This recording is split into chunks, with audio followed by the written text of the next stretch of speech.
Okay, so a lot of everyone say that I actually planted my iris pretty deep.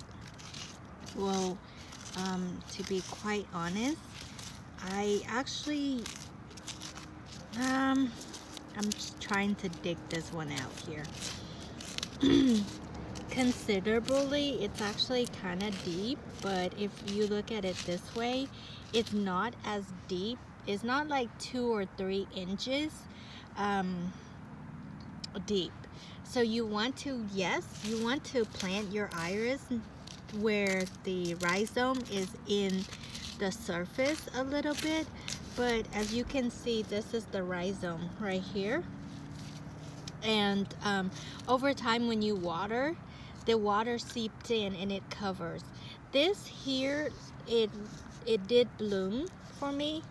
So here it is, the stem of where the blooms are, because I cut it off and I'm trying to dry it out so I can dig it out. So yes, you want to not plant your iris too deep, but you also don't want to not plant them deep in the ground. Number one is that they might fall over. Number two, they might get dig up by gopher. Number three, they might get eaten by certain critters, like bugs or whatever. So in my garden, I have earwigs, I have squirrels, I have gophers, I have turkeys, I have deer coming over, and so I have a lot of critter. With that being said, I do bury my rhizome, but I don't bury it to the point where it's like 2 or 3 inches deep in the soil. If you bury it too deep, it will not flower for you, and it will actually not produce.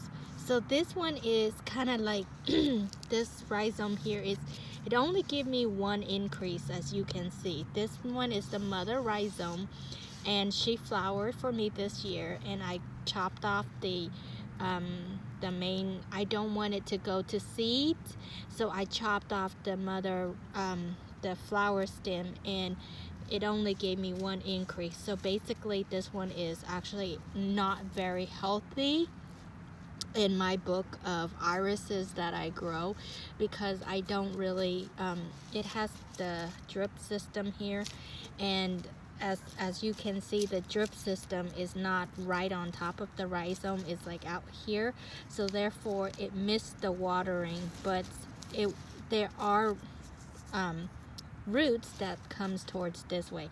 Anywho, so yes, I do kind of bury my rhizome just so that way it would not get dig up by critters, by just anything comes across my garden.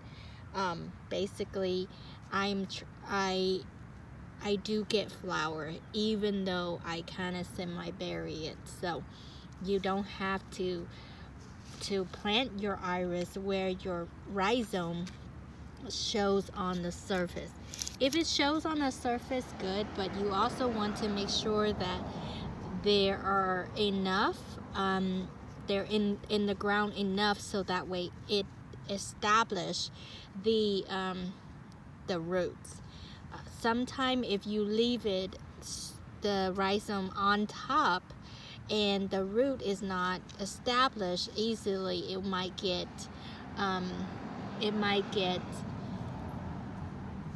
knocked over by wind.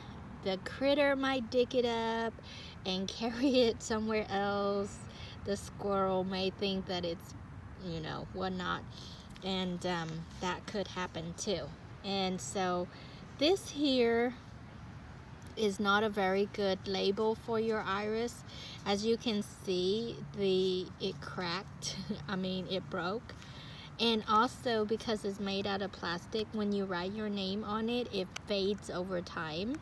And with the heat and the water and everything, it's easily broken. So I don't recommend these types of label for your irises because it's worthless and it's not worth your time, you know, trying to label it, because it's just gonna break and fall off, and then when you water it, the labeling kind of fade away over time. So the best way to label is the metal label, which you can water as much as you want. You can do as much as you can in the label. You can actually either print it out and stick it on your metal label. But honestly, I don't have very many of the metal label because they are expensive. This is the most inexpensive way, I should say, economically right now, because everything is so expensive. But another way where you can label your irises, and this is what we're working on doing, is mapping your irises. So let's say that you have an iris bed. So from left to right, you basically plant one iris here, this iris here, and you map it. You just draw a map. Okay, from the left, I plant this type of iris. To the right, I plant this type of iris, and then you just label it 1, 2, 3, etc. And then you will have your own mapping of irises, and even if it migrates or whatnot, it would not go very far. So that's a cheaper way to label your irises. And as I'm sitting here, I already want to dig up my iris, so it's not digging time for me yet, not another week. But as you can see that the rhizome it's very dry, and I have not been watering them for a very long time. And also when you snap off the mother rhizome with the flower here, everything goes towards your new growth. So the mother rhizome will actually produce more energy for the baby, so the baby rhizome will grow a little bit healthier and bigger for you, whereas the mother rhizome on this side will actually die off and dry off and then break off her. So these are her dry roots. So her dry roots will actually breaks off, and then you have a healthier baby rhizome. So if you look here, the mother rhizome or the mother plant, it's actually drying up, and it's withering away. But still, even if I have not watered it for a week, the baby rhizome has no impact at all. It's actually doing just fine because the mother is trying to produce as much energy to protect the baby rhizome as much as possible.